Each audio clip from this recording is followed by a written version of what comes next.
morning po sa ating lahat. Good morning. Good morning, nanay. Good morning, LPCF. Good morning. Ayan, so, isya mo naman yung katabi mo. Baka hindi nakanti pa yan. Baka na-stroke na yung ngiti niya ba? Hindi ba baka na... Ayan, so, alam mo, mainit tayo dyan magpanggap. Pero hindi naman, so, yung pagngiti, something na parang asa Christian din, no? Kasi kahit alam nyo yun na hirapan tayo, as we see the goodness and kindness ng Panginoon, napapangiti tayo, kahit masakit sa loob. No, napapangiti tayo, hindi dahil sa sakit, hindi dahil sa nakikita natin sa ating Panginoon. Amen. So, ang ating topic for this morning is, sensya na kung baka masyado magalaw, no? Kasi, tsaka may cellphone ako kasi controller ko, no? Okay, ang ating topic is the Kingdom of Heaven is like. So, sa mga previous preaching about the Kingdom of Heaven yung aking tinatopic. And then, tinatakil ko lahat ng parable. Kasi, kahit nung una pala ako nagbabasa, hirap na ako intindihin yun. Tapos, minsan ayoko pang basahin kasi, Lord, di ko kaya. Lord, ang hirap ko nun. Parang, ba't ganon? So, that's why, inaral ko to, hindi lang din para sa akin, kundi para sa lahat ng makakarinig ng parable. Kasi sometimes, maraming gumagamit ng parable para i-twist yung Word of God. Imbis na ini-explain natin yung parable in light of all the verses na nasa loob ng Bible, ang ginagawa, ini-explain yung mga verses gamit ng mga words na ginamit ni Jesus sa parable.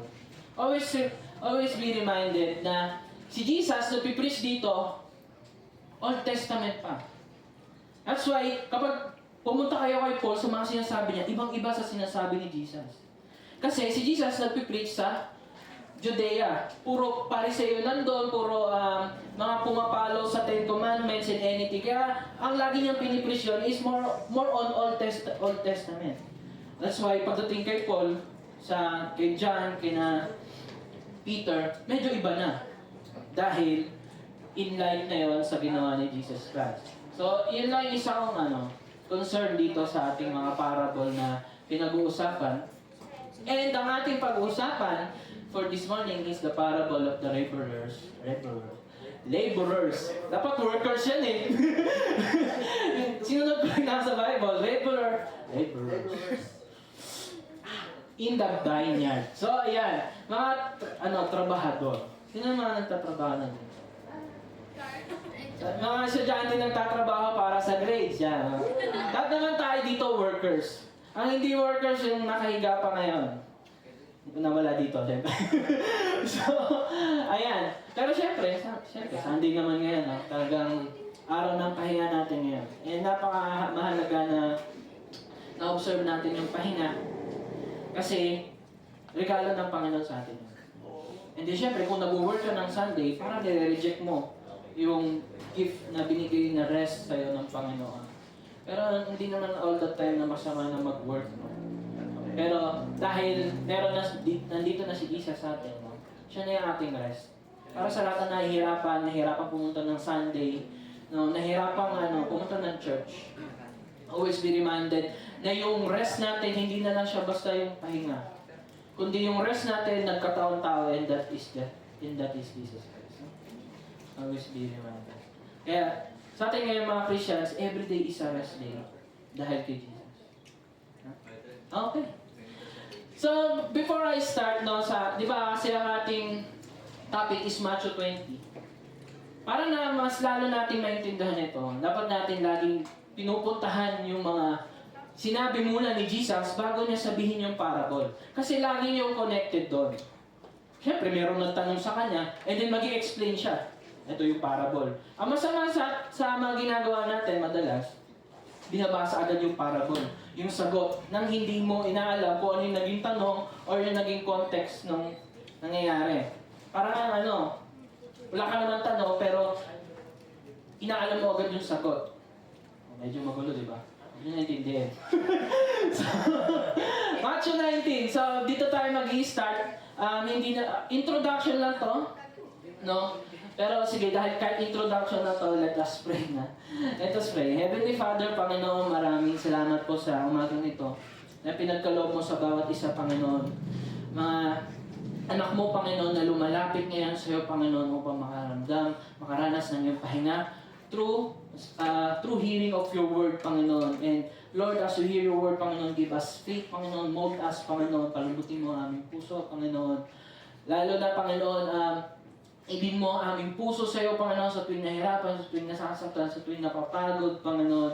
And at the same time, Panginoon, maging kalakasan din namin ng bawat isa dahil kami yung anak, Panginoon, na tinawag sa church na to as being united, Panginoon, in spirit and in truth, Panginoon. Kaya, Panginoon, sa iyo na po namin tinatawag sa saglit na to, ikaw po ang siya maghari, ikaw ang siya po makita, maramdaman, Panginoon, ng bawat isa sa gabay ng banal na spirito at sa pangalan ng iyong anak na si Jesus. Ang natin ang sabi na, Amen. Ayan. Kasi kahit sa introduction ko pa lang na to, marami na tayong makukuha. So, I need your ears here. Hindi ko dahil need yung ears nyo, no? Kasi need nyo to. Okay na malaman. Kasi sa mupas, nagtatanong, for example, nung last time, ligtas ba talaga ako? Yung teaching ni Tatay Ibaday.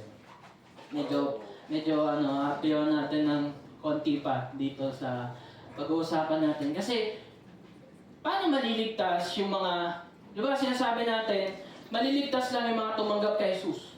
Yung mga nagkaroon ng faith kay Jesus. Na-acknowledge na siya yung Lord and Savior. And paano yung mga may disabilities? For example, mga may kahinaan sa utak. Or bingi. Or hindi makatanggap talaga. Or hindi makapagsalita. Or how about yung mga sanggol? Na sanggol pa lang namatay na. Are they saved? So, dito natin makuha yun. No? So, let the children come to me. Ito yung nagpipray si Jesus, and then may mga batang papunta sa kanya. And then may mga dinala rin mga bata sa kanya dahil mga may sakit or anything. Sabi niya, then children were brought to him that he might lay his hands on them and pray. The disciples rebuked the people, but Jesus said. So, huwag niyo ilapit yung mga bata kay Jesus kasi magugulo yan. Or maulit. Pero sabi ni Jesus, let the children come to me and do not hinder them, for to such belongs the kingdom of heaven. Ngayon, matatanda tayo. Kapag sinunod natin yan, children lang pala yan. So, hindi pala kasala dyan. Medyo, matanda na, may pagpas na. Medyo na mabaho na yung giligili ko. Diba? Hindi naglalagay ako ng deodorant. So, kasama ba ako dyan sa kingdom of heaven na yan? Pero, ano ba yung pinupunto ni Jesus dito? Na ang kingdom of heaven is para sa mga bata. Ano ba meron sa bata? Inosente. Walang muwang. Ano yan? Madaling makasala yan. Agawin yung lollipop ng kaibigan niya. Makasarili yan. Kasi pagkapanganak ka lang, iyak ka lang ng iyak yan. Tapos ikaw puyat sa gabi. Tapos, inalagaan sila. Ano nakikita natin sa bata? Ang mga bata, wala pang kayang ipagmalaki yan. And ang lagi lang nilang hinihingi is yung tulong at alaga. So, as a believer of Jesus Christ, kapag lumalapit tayo kay Jesus, mamalaki ba tayo? Hindi. Dahil lumalapit tayo kay Jesus kasi nakita natin yung sitwasyon natin. Sitwasyon natin na nangangailangan ng Diyos, sitwasyon natin na nahirapan, sitwasyon natin na napapagod. And doon natin nakikita yung pangangailangan natin kay Jesus. So, anong meron dito? Na even though hindi ka tumanggap, even though hindi ka, wala ka pang kaisipan para tumanggap kay Jesus, dahil hindi naman tayo nagligtas sa sarili natin. Ang Diyos pa rin na nagliligtas. Diyos pa rin na magdi-decide kung sino ililigtas niya, yung mga tao bang namatay agad na hindi nakakarinig si Jesus. Si Jesus lang o ang Diyos lang ang kaya mag-decide nun. Hindi natin pwedeng husgahan na, hindi nakatanggap yun, hindi yun ligtas. Dahil hindi tayo Diyos. Ang Diyos, alam niyo yung nasa puso ng tao, tayo ang nakikita lang natin panlabas. So, paano yung mga taga-bundok, namatay, hindi nakarinig ng salita ng Diyos? Ang Diyos pa rin magdi-decide. Kasi for example, si Abraham, narinig niya ba si Jesus? Pero ba't siya naligtas? Kasi may binigay ang Diyos at may pinakita ang Diyos sa kanya at naniwala si Abraham. And doon yung puntong tinawag siyang righteous. Ano yung pinakita sa kanya? Mga bituin. Ngayon, ang Panginoon lagi may binibigay sa tao. And then, kapag yung tao nakita yung na-receive na yun, and then naniwala sila sa pagtingin na yun, may araw, mayroong Diyos. Naniwala sila na lahat ng nilikha sa mundo, mayroong Diyos. Doon pa lang, masasabi na natin na nasa Panginoon sa Kaya sa Christian, huwag tayong manghuhusga. Huwag nating huhusgaan agad na, hindi yan ligtas. Hanggat maaari, huwag tayong magsasalita ng ganon. Kasi hindi tayo Diyos para malaman kung sino ang ligtas o hindi. Pero hindi ko naman sinasabi na hindi mo malalaman sa sarili mo kung ligtas ka o hindi. Kasi sabi ni Paul, kapag tinawag mo siyang Lord and Savior si Jesus Christ, you will be saved. Alam mo sa sarili mo yan. Pero hindi natin alam sa iba. Maybe some of them, sinasabi lang yon pero hindi galing sa puso. Hindi taos-puso na nangangailangan sa Diyos, kundi sinasabi lang nila yon para kontrolin yung sitwasyon, kontrolin yung mga tao sa paligid nila, manipulahin yung church. Mga tao na sa paligid nila. Ayan. So, you can say to this na lahat ng nangangailangan sa Diyos, bukas ang puso ng Panginoon sa kanila. Okay? So, tulad ng mga bata, wala silang kayang may pagmalaki at alam nilang kailangan nila. Ganyan tayo nung kinuha tayo ni Jesus. Ganon si Peter nung nalulunod siya. Hindi niya kayang umahon sa lakas ng alon. At ang Panginoon lang ang humawak sa kanya pataas. Ganon din sa ating mga buhay. No? Ganyan si Jesus, lahat ng mga isip bata. Isip bata na nangangailangan ng tulong sa kanyang tatay. Always be reminded. So, point number 1 ko is, ang Diyos lamang ang nagliligtas at wala tayong ambag sa ating kaligtasan. Kahit ano namang ginawa ng Diyos, wala tayong ambag. Nag-create siya, wala tayong ambag doon. Create niya yung garden, wala tayong ambag doon. Pinanganak tayo, wala tayong ambag doon.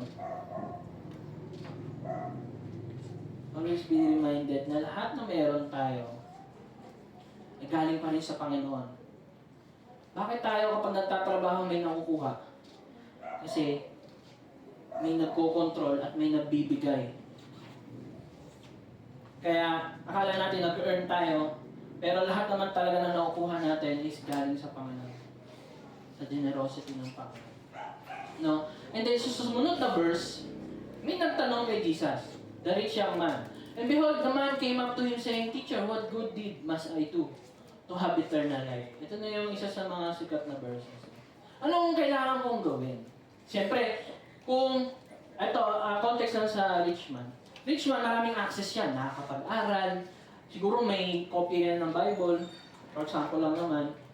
And then, nasusunod niya lahat kasi hindi naman siya nahihirapan sa buhay. So siguro ang focus niya lang is mag-aral and gawin yung sinasabi sa Ten Commandments. Nagagawa na lahat. And then sabi ni Jesus sa kanya, He said to him, Why do you ask me about what is good? There is only one who is good, and that is God. If you will enter life, keep the commandments. Totoo naman ito. Sa Old Testament, kapag sumunod ka, there's a blessing. Kapag di ka sumunod, naging matigas ang ulo mo, tumalikod ka sa Diyos, sumamba ka sa Diyos-Diyosan, you will receive curse. Hindi natin masyado na pag-uusapan yung blessing and curse. Pero sa Old Testament, totoo yan. Na kung makikita niyo yung kwento ng Bible, ang Israel, magiging okay kapag okay yung hari.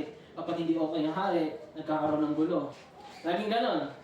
Yun lang, dalawang option lang. Blessing and curse. So ngayon, sinabi nung rich man, di ko na nilagay yung verses. Sinabi nung rich man, sinabi pala ni Jesus na, eto, gawin mo yung Ten Commandments. Huwag kang huwag kang papatay. Lahat ng Ten Commandments, sinabi ni Jesus. Dahil sinabi nung rich man, sabi niya, all this I have kept. Lahat ng Ten Commandments, nagawa ko. what do I still lack? And Jesus said to him, ano daw yung kulang sa kanya? If you will be perfect, go, sell what you possess and give to the poor and you will have treasure in heaven and come follow me. So when the young man heard this, he went away sorrowful for he had great possessions. And dahil masyado siyang naging attached sa pleasure and lahat ng bagay na nagagawa niya sa kayamanan niya, naging malungkot siya. Kasi alam niya sa sarili niya na once binigay niya, magiging malungkot yung buhay niya. At mahihirapan siya. Siguro yung 10 Commandments, mahihirapan niya nang gawin yun kung wala siyang kayamanan. Yun yung isa sa mga naiisip niya. Pero hindi tayo niya mapopokus. Kasi, ayan, focus na kayo dyan. Naging malungkot siya. Nalilimutan ko, meron palang pictures na nilagay dyan. Para hindi kayo tamarin sa basahin. Ayan, naging malungkot siya. Kasi nakita niyo yung mukha ni Peter. Mayaman yun ah. Tapos sabi ni Jesus, sabi niya sa mga disciples niya, so umalis na yung rich man, umarap si Jesus sa mga disciples. Truly I say to you, only with difficulty will a rich person enter the kingdom of heaven. Hirap silang makapasok ng kingdom of heaven. Bakit? Kasi may mga pinagmamalakas sila, may mga hinahawakan sila na hindi nila kayang bitawan. And some of us, hindi lang kayamanan yun. Some of us, mayroong pride tayong hinahawakan na hindi natin mabitawan. Meron tayong galit na hindi natin mabitawan para magpatawad. Lagi tayo merong hinahawakan at hindi natin mabitawan. And hindi kayo makakapasok sa kingdom of heaven kung ganun tayo. Hindi tayo makabitaw. And kapag di tayo makabitaw, we are slave to that thing. Yung bagay na yun. Kung ano yung meron doon, yun na yung lagi natin sinusunod. And again, I tell you, it is easier for a camel to go through the eye of a needle than for a rich person to enter the kingdom of God. Sa panahon natin ngayon, paano mo consider na mayaman ka o may kaya, mahirap ka? Mahirap, everyday, laging iniisip kung anong kakainin nila araw-araw. And some of us, meron tayong richness na tinatago, or pride na tinatago, or galit na tinatago. And some of us, and sinasabi dito ni Jesus as a Old Testament teacher, hindi ka makakapasok. Hindi ka makakapasok. Ayun, nagulat sila. Dapat nakita, when the disciples heard this, they were greatly astonished. What? Jesus? Hindi siya makakapasok. Nagagawa niya yung 10 Commandments and all. Nasa kanya na lahat. Wala kami, Jesus. Higa kami mga sunod eh. Nagkakasala pa kami. Tigas pa namin ang ulo namin. Alam mo naman yan, Jesus. Tayo na tayo magkasama. Mas mabait yung Jesus. Kilala ko yung bait-bait nun eh. And then, sinabi nila, sino ngayon yung maliligtas? Kung yon, mabuting tao, nakakasunod, tas kami masasama, sino na lang maliligtas kung pati yun hindi pala maliligtas? Eh, lalo pa kami. Makasalanan. Lalo pa tayo ng mga makasalanan. You know why? Bakit sinabi ni Jesus to? Kasi para ma-realize natin na hindi natin kaya iligtas yung sarili natin. Aminin man natin o hindi, lahat tayo may pinanghawakan at di natin mabitawan para sa Panginoon. And ang bigat na ligtas ba talaga ako? Kaya minsan nararamdaman natin, napapatanong tayo, bakit maliligtas ba ako? Kasi ang Old Testament or ang 10 Commandments, pinaparamdam niya sa'yo na hindi mo to kaya. Diyos ang nagbigay nito, He is a perfect God, and perfect din yung law, and hindi ka perfect. Kung hindi ka perfect, magagawa mo ba yung perfect? Kaya nakita ni Peter na yung edukado, mayaman, mabait, masunurin, ay hirap maligtas ang sarili. Kaya ang tanong niya, sino maliligtas? Sino na lang maliligtas? Kaya mahalaga dito sa ating mga preaching, na mahalaga na pag-uusapan ng kasalanan, hindi dahil para ipamukha sa inyo na hindi kayo maliligtas or anything. Pero dahil doon natin nakikita na isa pala tayong bata na walang may pagmamalaki at mahina sa harapan ng Diyos. Dahil kung kailang wala tayo, doon lang tayong malaya nakakalapit sa Panginoon kasi wala na tayong kayang ipagmayabang or wala na tayong makapitan. Kundi siya na lang. Kaya, kapag nakakarinig kayo or naririnig nyo na may pumupuna sa inyo, accept it. Bakit ka magagalit? Kung totoo naman na ginawa mo yung kasalanan. Bakit mo itatago yung kasalanan mo o magsisinungaling ka? Itago yung kasalanan mo. Totoo naman talaga. Sa mo pa, hindi kasi natin matanggap yung totoo. Lalo na pagdating sa atin. Kaya tayo madalas magalit. Madalas magsinungaling. Para iligtas yung sarili natin at ipakita sa mga tao na mas mabuti ako kaysa sa'yo, na mas magaling ako kaysa sa'yo. Lagi natin kinukumpara yung sarili natin sa iba. Kahit na tingin sa atin ng Diyos, pantay-pantay na lagpak.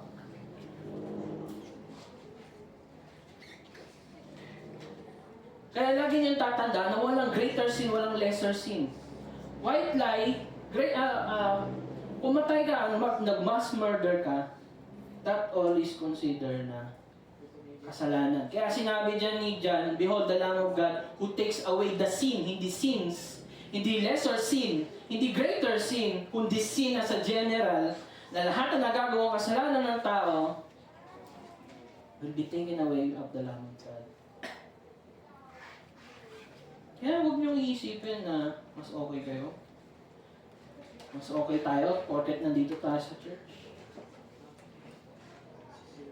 As a Christian or follower of Jesus, nakikita natin yung tao, anong pinagkaiba natin sa kanila?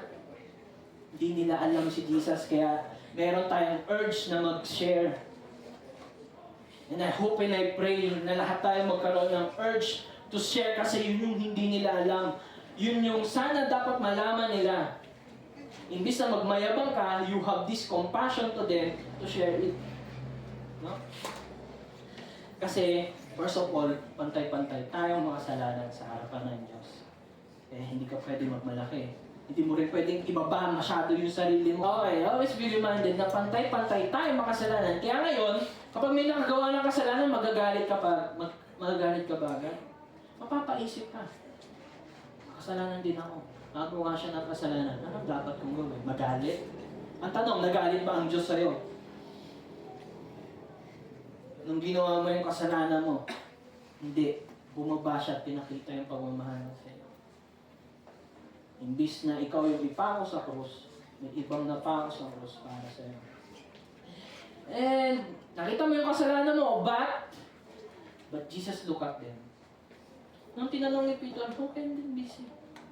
And then si Jesus, with a compassion heart, tinignan si Peter, tinignan yung mga disciples. With man, this is impossible. Hindi niyo to kaya. But with God, all things are possible. Hindi dahil, mag-pray ka and then magagawa mo lahat. Lord, sana magkapakpak ako sa kakain ng chicken. Ang nakarelate yung ating mga midnight kasi lagi kami kumakain ng chicken sa dinner namin. Hindi yan ang ibig sabihin niya. Ang imposible dyan, ang nothing is impossible, yung imposible dyan is yung maligtas yung sarili natin.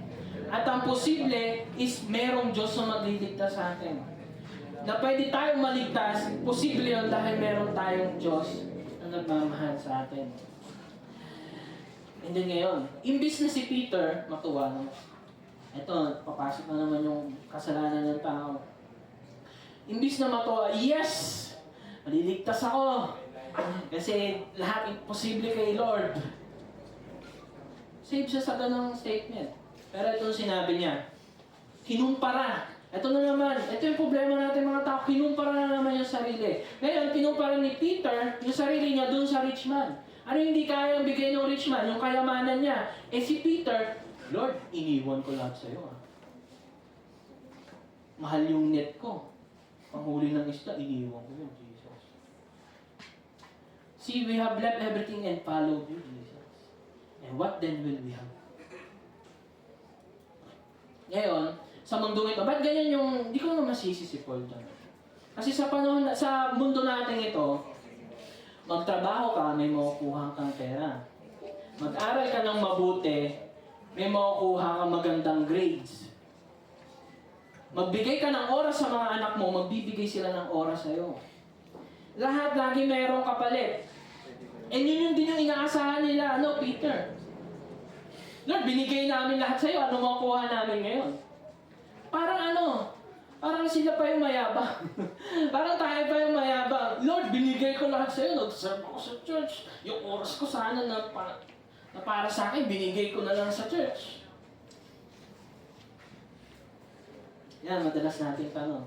Then, kinukumpara pa. Hindi na ako katulad nung rich man. Hindi nila kaya ibigay yung lahat sa akin. Ako, nabigay ko lahat. Kadalasan nakikita dito yung rich man. Pero yung condition ng tao, hindi natin makita na minsan nagbibigay tayo para kontrolin yung ibang tao. Minsan, eto pa, sa kultura ng Pilipino, tumulong. Tapos yung tao, gumawa ng mali sa kanya, sasabihin, wala ka utang na loob! May ginawa ko to sa lahat, tapos ganyan ako. Sorry sa acting ba? Pasa YouTube ba?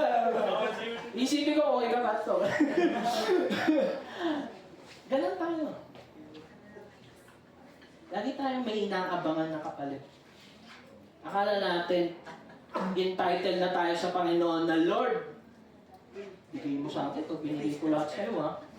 Nag-invest ako, ayun pa, yung word na yun, nag-invest ako sa'yo. Kasi ito makukuha ko. Then sabi ni Jesus said to them, truly I say to you, in the new world, when the Son of Man will sit on His glorious throne, you who have followed me will also sit on 12 thrones, judging the 12 tribes of Israel. Huwag kayo masyadong mano. Dahil itong mga disciples ni Jesus na ibigay nila lahat sa kanila, itong mga sinabi ni Jesus is totoo dahil He is a just God. May ginawa ka para sa Diyos, for sure merong reward ka makukuha. And then syempre, sa panahon naman natin ngayon, kapag nagawa ka ng kasalanan, merong consequence. Kapag gumawa ka ng mabuti at tama, may makukuha ka magandang bagay. Pero sa mundo ito, hindi laging ganun. Imagine si Joseph, nilayuan niya yung asawa ni Potiphar. Gumawa siya ng mabuti. Kasi nangyari, hindi oy, good job ka, Joseph. Hindi, pakulong yan. Imbis na maganda yung mangyari sa'yo, pakulong pa siya. Ganon yung mundo natin kasira. No? So, dahil just and fair naman si Lord, they will receive, sabi niya dyan, and everyone who has left houses, or brothers, or sisters, or father, or mother, children, or tita, or tito, or lands for my name's sake, will receive 100-fold and will inherit eternal life. Hindi ko man sinabi na iwan niyo yung pamilya niyo. Ang sinasabi lang dito is, when we follow Jesus Christ, buti na lang nasa Christian nation tayo, puno. Hindi masyadong against yung mga pamilya natin kay Jesus. Pero sa ibang bansa, patago silang nagbabasa ng Bible. Patago silang nagsasamba sa Panginoon. And you guys, and we guys sit here, hirap na hirap masunod yung devotion na sinesend ni Tatay Rodel. Minado rin ako, nahirapan din ako. Isa, natulog lang, hindi ko pa nabasa. Ganun tayo kahina, ganun tayo mga makasalanan. Ngayon, sinasabi dito ni Jesus, sige, binigay mo lahat, Peter. Ang ari-arian mo, iniwan mo, sige. Makaka-receive ka ng 100-fold and will inherit eternal life.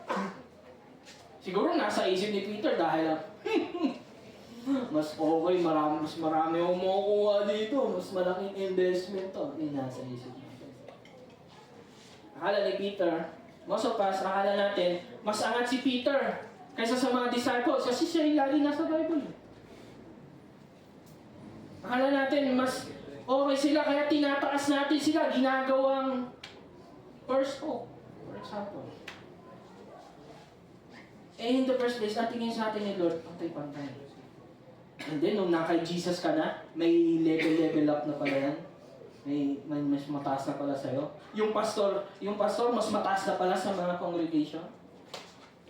Sa posisyon, yes, pero sa harapan ng Panginoon, pantay-pantay pa rin tayo. Ngayon, ang sagot ni Jesus kay Peter is, but many who are first will be last and the last first. Ito ang ating, nasa Christian, you are saved. Yes. Tapos, nag-serve ka, nagbigay ka, at nag-sacrifice ka nga. And God will say to you, but many who are first will be last and the last first. So, bakit? Anong ibig sabihin niyan? Yan yung ating alamin. Intro ko ba yun? Medyo intro ko yun.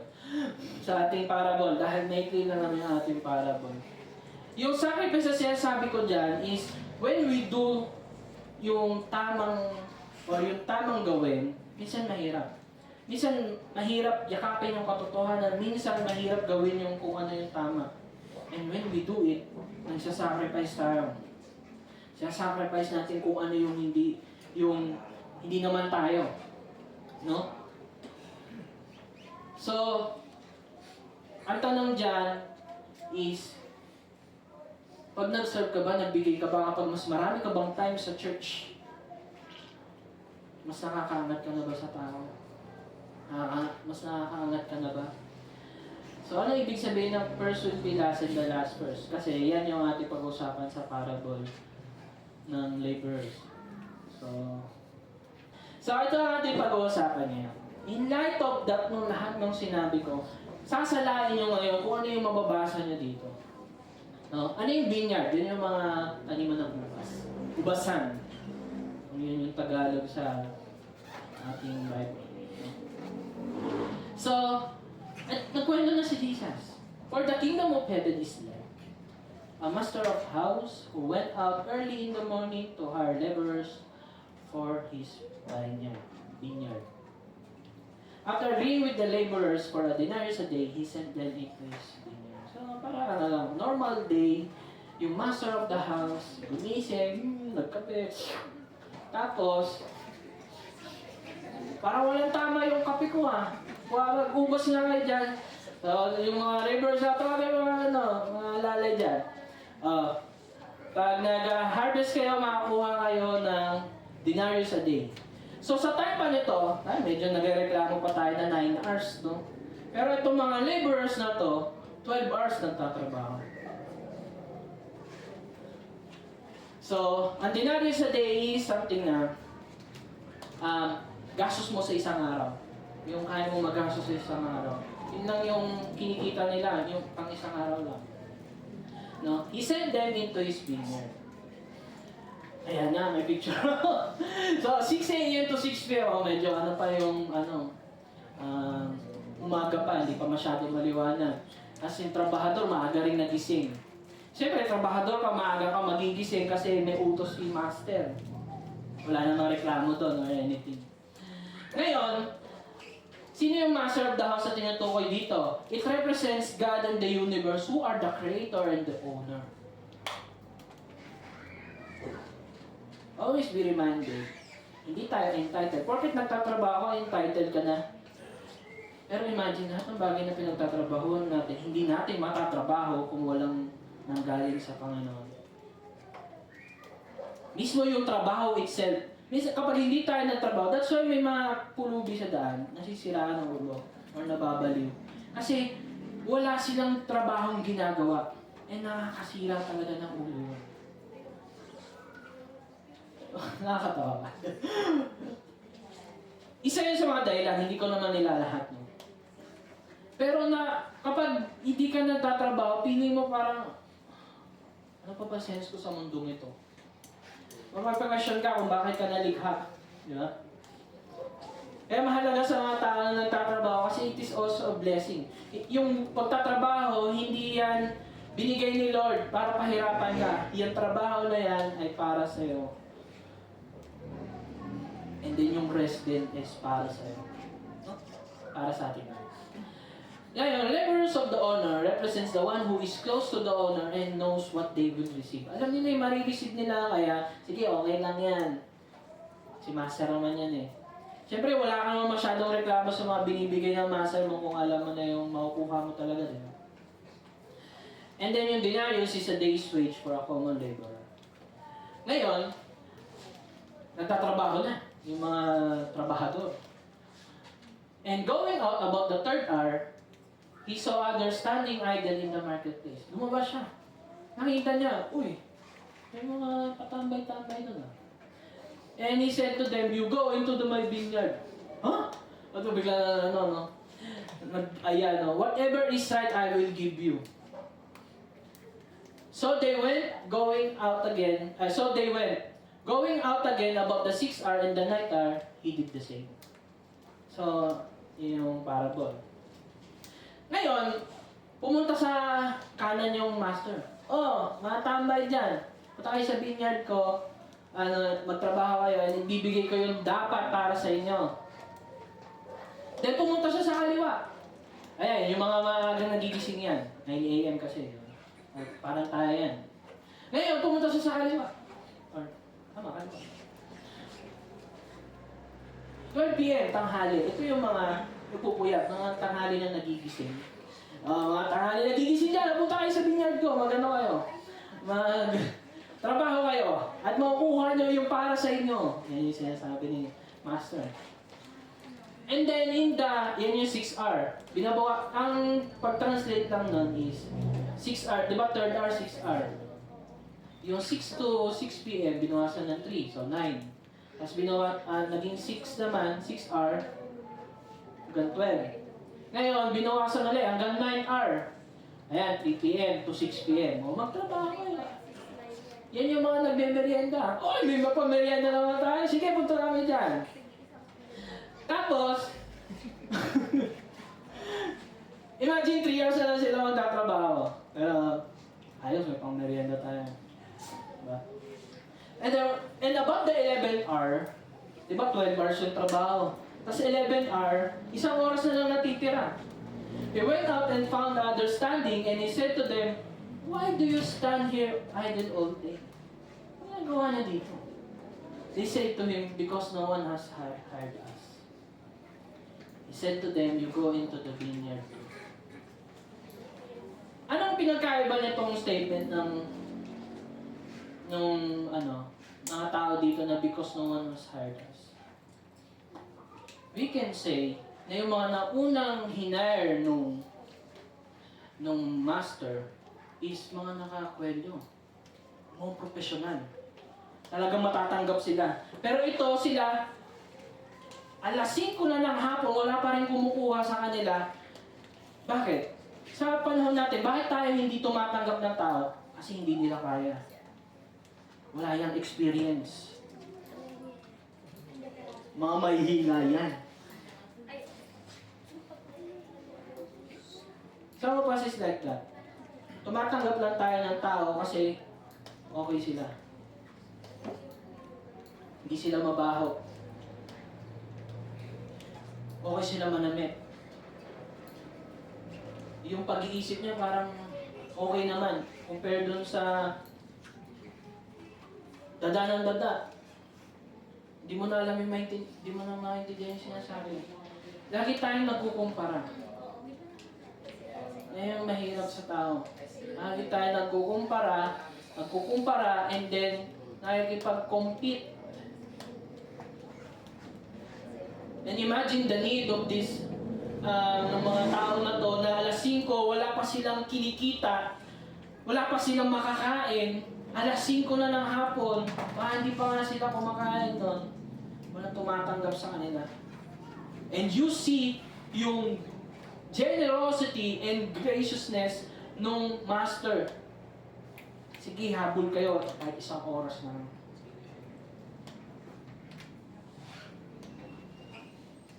Yan, mga tambay yan.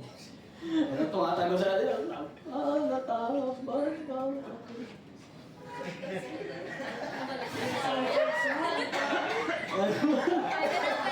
Pwede na, pwede na. Ayun na, paggabi na, di ba? Medyo in-edit ko lang para magmukhang paggabi na.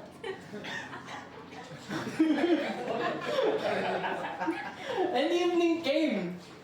The owner of the vineyard said to his foreman, yung foreman, magpasahod ka na. Call the laborers and pay them their wages, beginning with the last of the first. Mauna yung huli. So, mauna yung mga tao. Mga tao. Mauna kami tumawag. And when those hired about the 11th hour came, each of them received a denarius. Yung pang-isang araw, tapos, yun yung binayad sa kanila po kahit na isang oras na sila na trabaho. Jackpot. May pangkain na kami hanggang bukas.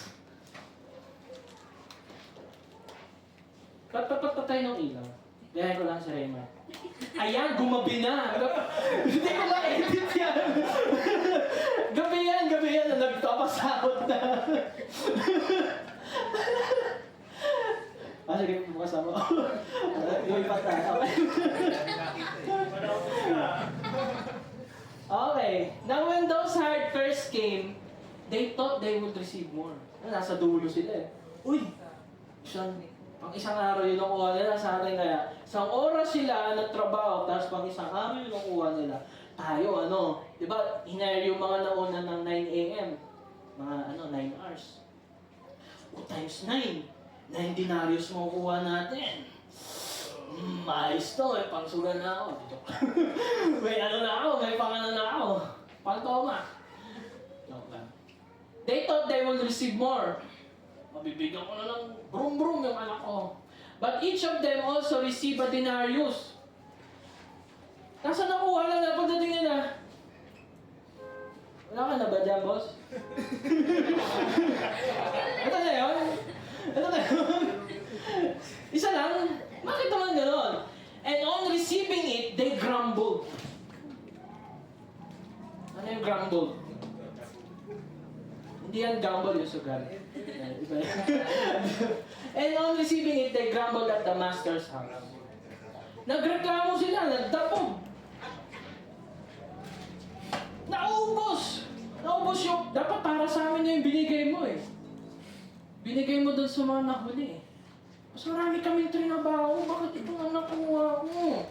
Nag-OT ako, tas OTY lang. Oo. Nag-aral ako ng mabuti. Tapos, umabsent lang ako. Hindi ako pumasa. Sa mga pas, lagi tayo may reklamo sa buhay. Knowing in this world na maraming bagay na maraming nagtitake advantage, mayroong favoritism kaya hindi ka ma-promote. May favoritism kaya mas mataas ang grades nila kahit sobrang sipag mo. Sa mundo natin, it is so unfair, no? And yun yung nakita nila. It is unfair. Dahil yun yung kinapakain sa atin ng mundo na dapat palaging merong fair na nangyayari. Lagi tayo nagreklamo when unfairness comes. No? So, explain natin yung R's. The R's of the laborers were hired, those who are saved and done many years of good works. Imagine, no? High school ka pa lang, nandito ka na sa church. Tapos tumanda ka na, may bigota na, nandito ka pa rin sa church. Nagsiserve ka, ganyan-ganyan. Tapos yung mga bago lang na mga bata, sila pa yung nakatahiwagan sa harapan. Natagal ko na dito, hindi ko na makakapagkanta. Gusto ko magpakanta eh. Tapos yung mga bago, sino pa yung Most of us, lagi tayong ganon. For example, nakaupo ka dyan, may dumating na late. Wait. Ano nangyayari? Kinukumpara mo na naman yung sarili mo sa iba. For example, kanina, 9:30 na tayo nag-start. Si Raymond kasi, 9:30 nag-start. Si Christian, di napapatawag na corporate player. Aga-aga ko dito eh. Aga-aga ni JC. Let's go! Uy! Ang sopas, lagi tayo nagkukumpara. And, ayun na, grumbled at the master's house, saying, "This is last work only 1 hour, and you have made them equal to us, who have borne the burden of the day and scorching heat." Ito yung mga ayaw ng mga to. Hinard mo kami, nakakwelyo pa kami, ang ganda ng suotan namin. Tapos yung mga ano na yun, di makasuot ng tsinelas, same lang kami. Ang dami kong experience, alam mo ba, kada kaganon ko, ang dami kong nakukuha agad. Yun, isa-isa lang. Ba't pares lang kami ng sahod?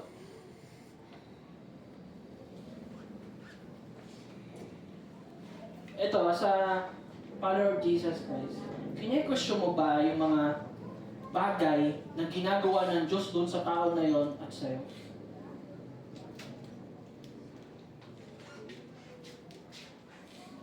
What if hindi pa agad pinapalambot ng Panginoon yung puso niya at ikaw malambot na? Or masunurin ka tapos siya hindi masunurin? Kine-question mo ba yung work ng Holy Spirit sa mga tao nasa paligid mo? Nakikita mo, saan na ugali nun? Ba't di pa magbago yun? Holy Spirit, may ginagawa ka ba? Kapag nagrereklamo tayo, nagkukumpara tayo, hindi lang tao yung naapektuhan. Pati yung gawa ng banal na spirito at gawa ng Diyos sa bawat isa, kine-question mo.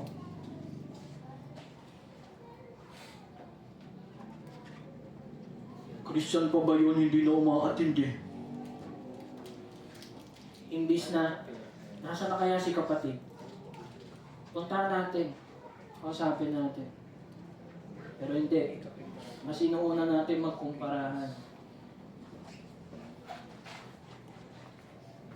Diba? Di rin may iwasan yan. Sino mas magaling mag-song lead?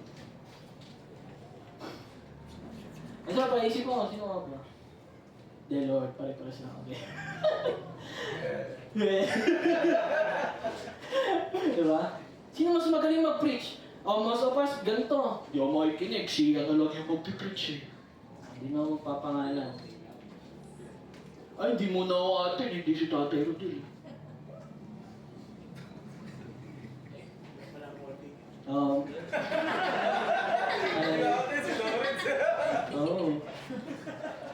O, di lang ang pupunta kasi si Lawrence eh.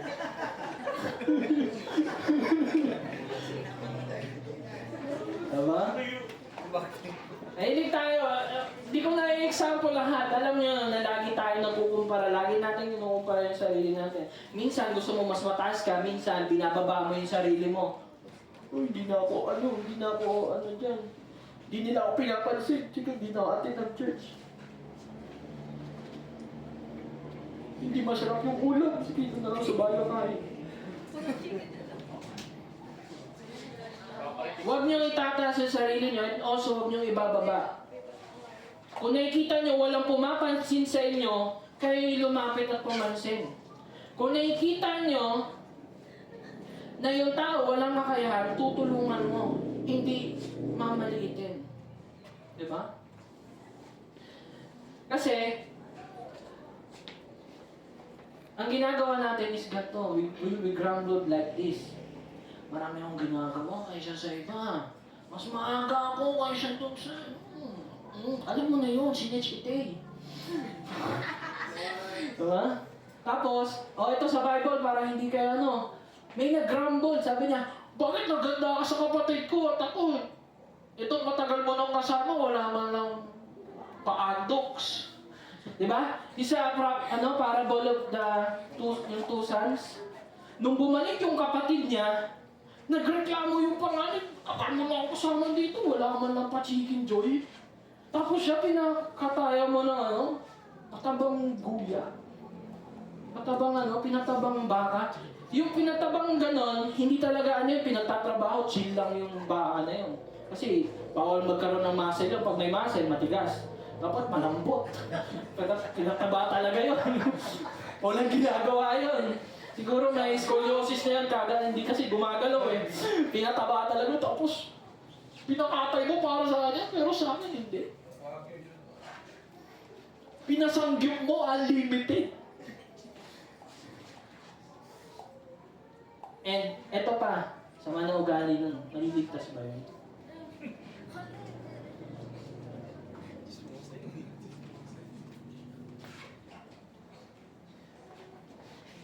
Ganyan tayo. Tumitingin tayo sa good works natin at isinasampal sa iba. Ganun tayo magkumpara. Mas okay ako. Ma-realize mo. Mas okay ako sa'yo.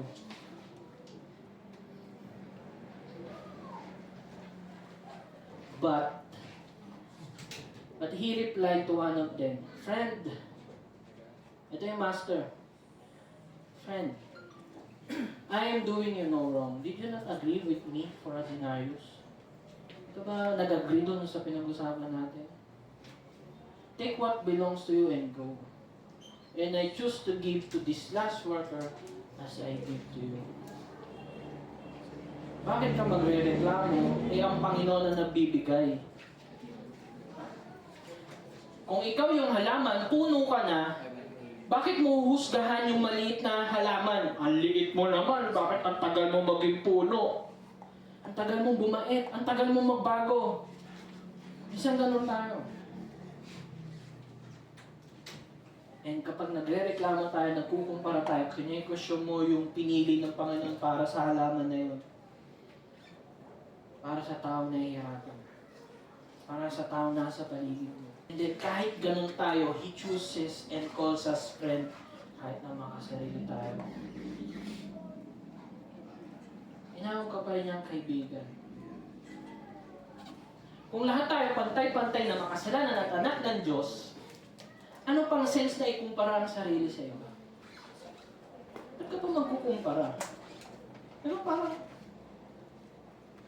kasi meron sa puso mo na gusto mo mas angat ka sa iba. And then sabi pa ng master dito, "I'm not allowed to do what I choose with what belongs to me. I already saved him." Bakit mo ngayon kine-question kung hindi pa agad siya nagbabago?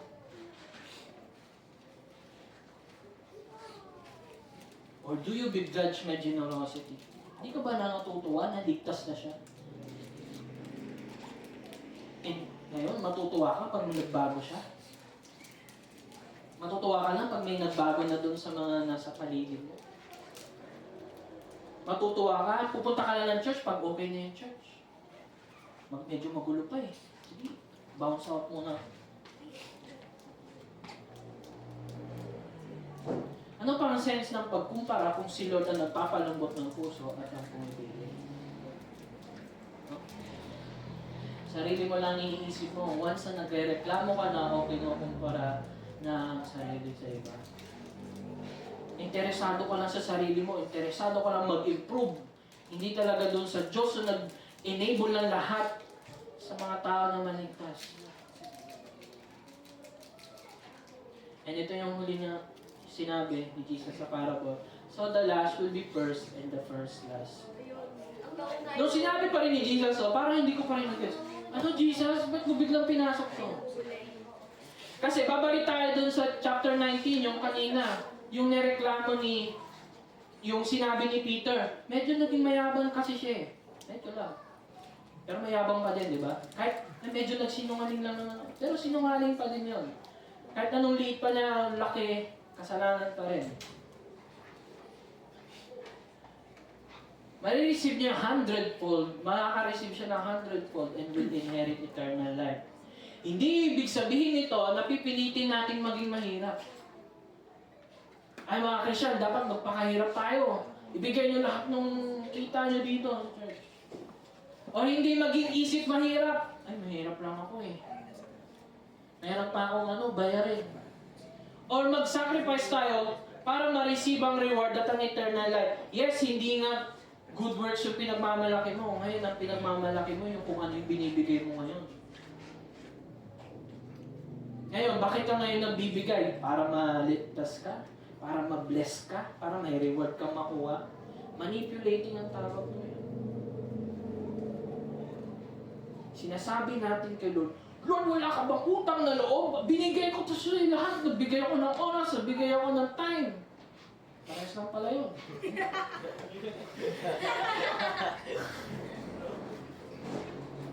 Bigay ako ng airport. Ganyan tayo minsan. Nag-airport ako sa'yo. Tapos naisipag-break ka sa akin. Para sa mga wala pang asawa. Diba? Hindi 100-fold na mga binigay mo kay Lord yung tinutukoy dito. Pero ang makukuha natin ay 100-fold worth of blessing na ipinanalo na ni Jesus sa krus para sa iyo. Ano ba to? Niligtas ka lang ba ni Jesus? And then pinabayaan? O ligtas ka na, sige gawin mo na kahit anong gawin mo.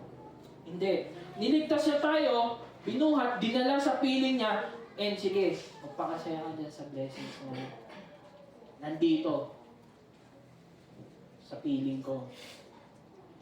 Yes, yung mga reward hindi pa natin makukuha ngayon. Dahil sa araw pa ni Jesus natin makukuha yung 100-fold worth of blessing na sinasabi dito ni Jesus.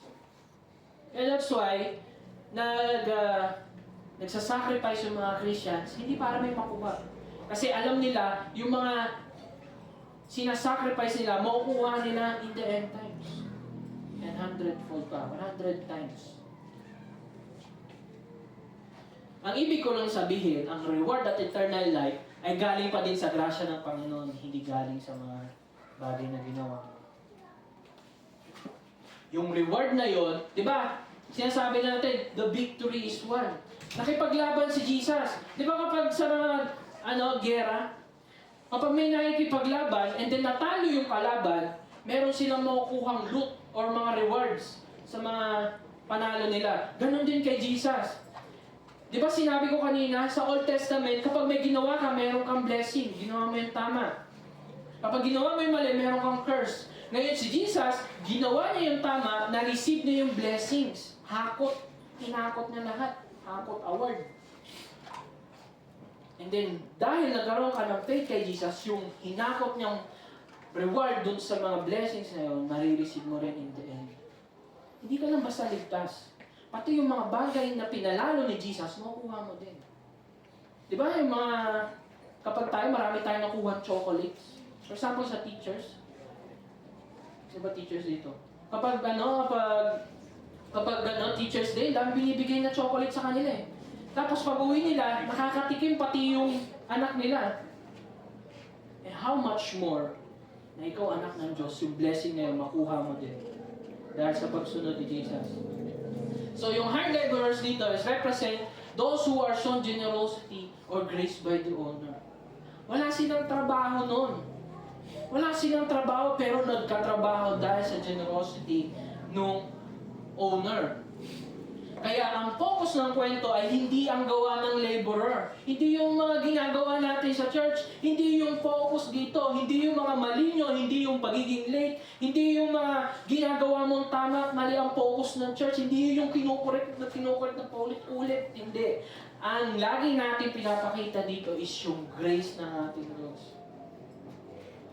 Kasi sabi nga last time, ni-remark doon sa preaching nga na ang grace ng Panginoon ang nagbabago sa atin. Grace changes everything. Hindi pagkukumpara changes everything. Hindi yung pagpupuna changes everything. Hindi. Pagsasabi ko anong gagawin nilang, dapat nilang gawin, hindi yun yung nagbabago sa tao, kundi yung biyaya ng Diyos. And you expect us na yun na paulit-ulit kami ng sinasabi dito, eh yun yung nagpapabago sa atin. Yun yung focus ng parable. Sa Kingdom of Heaven, or ibig sabihin yan, the work of God, kung gusto nyo mabalikan yung ibig sabihin ng Kingdom of Heaven, balikan nyo lang yung previous topic ko sa parable, yung ko in-intro lahat. Magkaiba man ang hirap o haba ng ginawa natin, or for example, tumanda ka na nagsaserve sa church, o wala ka mang ginawa, same pa rin tayo na marireceive. Katulad ng mga laborers, 1 denarius din, lahat sila. Pati tayo, kahit anong gawin natin, same pa rin tayo na makukuhang reward and salvation. Walang angat. That is the salvation from our God and its blessing. Yung salvation at blessing, magkakonekta yun. Hindi magkahiwalay na save ka ngayon pag ipunan mong galingan mo sa church para makuha mo naman yung blessing. Hindi yun ganun. Sabay natin yung makukuha sa end times or sa araw ng Panginoon. It is all because of His grace. And nga, anong kinalaman ng good works? Ang good works natin ay hindi competition. Hindi ito palamangan o level up.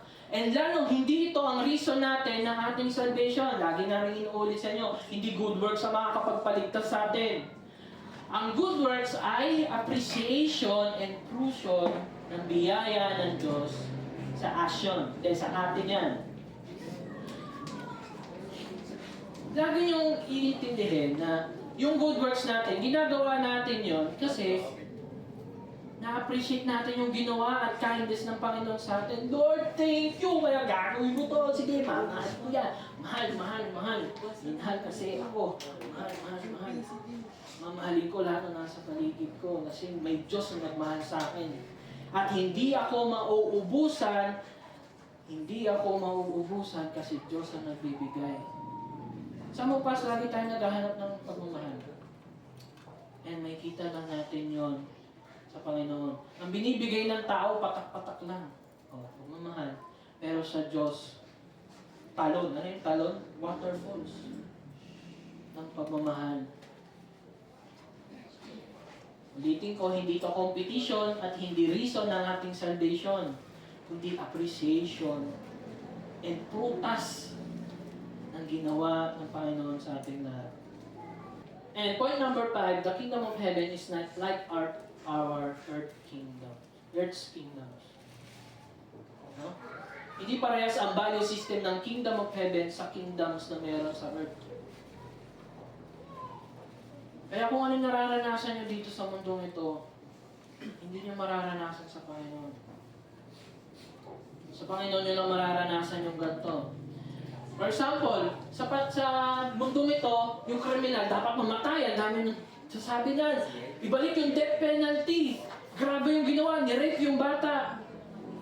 Pumatay ng bata. Dapat mamatay yun. Pumapatay ng mga Kristiyano, patayin din yun. And yun yung gusto natin sa mga kriminal. And then, kapag successful lang, yun lang yung tatanggapin sa trabaho. Hindi ka nag-aaral ng mabuti, hindi ka namin tatanggapin. Tapos, pare-parehas tayo ng trabaho, tapos magkakaiba yung kita. That's why merong sa trabaho, hindi pwedeng mag-share ng ng sahod. Kasi ang nangyayari, magkukumparahan. And then, mag-grumble. Yun yung nangyayari dun. Bakit merong parehas ang trabaho, magkaiba ng kita? Kasi merong favoritism. Meron ding, dahil mas successful to, mas maraming experience kayo, mas malaking makikita niya. Parehas kayo ng trabaho. Kapag mayaman, pinapahalagaan, VIP yan. Uy, mayaman yan. Respetuhin natin yan. Kapag inaaway ka, kaaway mo. Uy, kaaway ko na yan. Sige, kaaway ko na rin yan. Kaaway mo, sige, iwain natin. Ganon. Ano pa? Makukuha mo kung ano ang deserve mo. Mag-aaral ka mabuti, magandang grades, deserve mo naman yun. Trabaho ka na mabuti, makukuha mo yung sapat na sahod para sa'yo. Mahalin mo magulang mo, mamahalin ka nila pabalik. Yan yung galaw ng mundo natin. And ibang-iba sa galaw ng Panginoon sa Kingdom of Heaven. Kasi yung criminal, siya pa ang naligtas. Imagine si Paul, ang dami niyang pinatay ng mga Kristiyano at nagpakita yung si Jesus sa kanila. Imagine, walang kakayahan. Siya pa ang tinatanggap. Yung mga bata, wala namang ginawa pang mabuti yun. Wala pang reputasyon yun o hindi pa naging successful yun. Pero sinabi niya, sige, palapitin niyo lang yung mga bata. Tanggap ko sila. And then, magkakaiba ng trabaho, same lang ng reward. Magkakaiba tayo ng role sa church, magkakaiba tayo ng ginagawa sa church. May iba may hindi ginagawa, pero lahat tayo ligtas sa Panginoon. Parehas tayo ng marireceive na reward and blessing. And kapag mahirap, siya yung pinapahalaga ng Panginoon. Nung bumababa si Jesus dito, pumunta siya sa mga magandang kalasyo, pinuntahan niya mayayaman. Hindi. Pumunta siya doon sa pinaka-lowest of lowest. Mga humihiling ng tulong. And imagine, Lord, pagalingin mo ko. And then sinabi ni Jesus, pinatawad na kita. And then, ang Kingdom of Heaven, kapag inaway ka, minamahal natin. Sabi ni Jesus, love your enemies. Dahil, dati tayong kaaway ng Diyos, minahal pa rin niya tayo pabalik. And sa heaven or sa Panginoon, makukuha mo ang di mo deserve. Deserve mo bang maligtas? Deserve ba nating maligtas? Hindi natin yung deserve. The value system of the Kingdom of Heaven is based on God's grace. God's grace. Hindi siya titingin sa kung anong ginawa mo. Ngayon, pag sinabi mo, Lord, nagpagaling ako ng mga nagkasakit. Nagpagaling kami in your name. Lagi kami gumagawa ng mighty works. And din sasabihin ni Jesus sa mga yon, get away from me, you evildoers. Kasi ginagawa niyo para sa sarili niyo lamang. Hindi yun grace.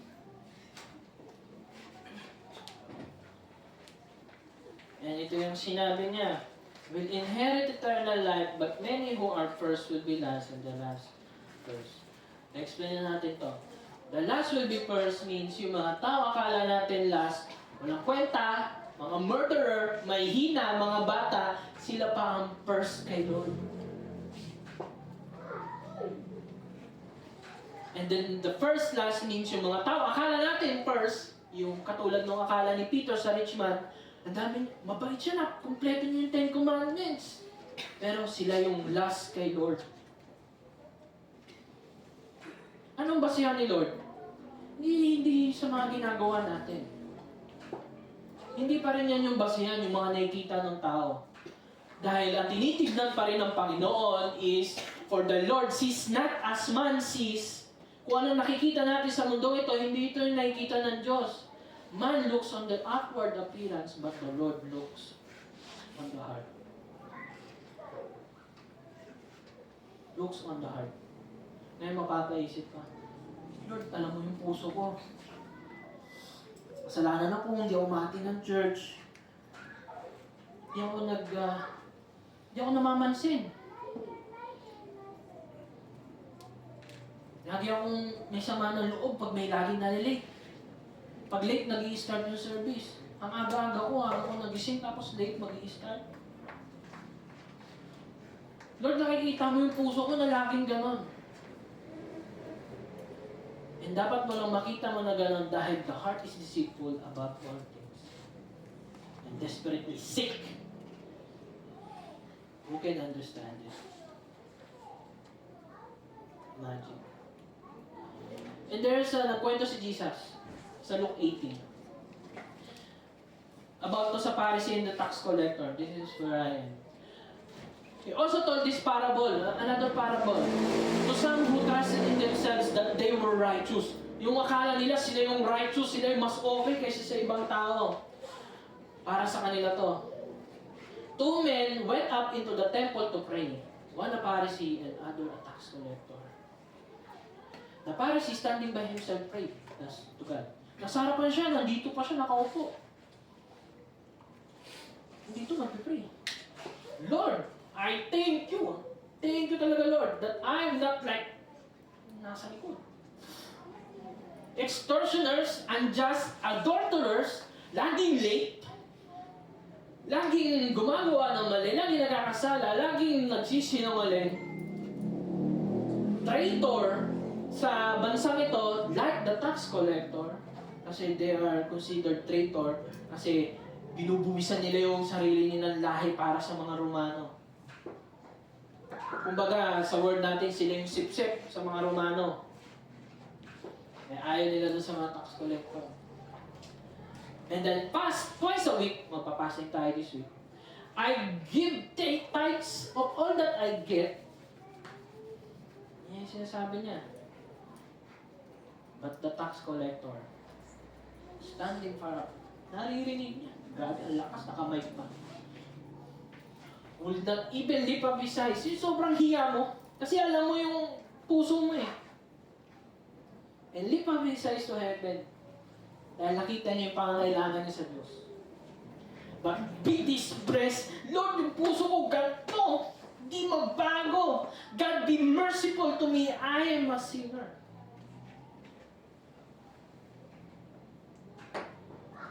Lord, hindi ko kayang baguhin yung sarili ko. Lord, hindi ko kayang gawin yung expectation ng mga tao. Hindi nila ako matanggap. Ang hina-hina ko.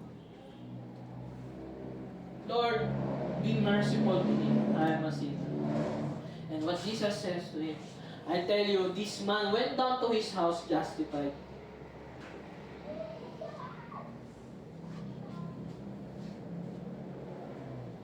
Justified means naging matuwid sa harapan ng Panginoon.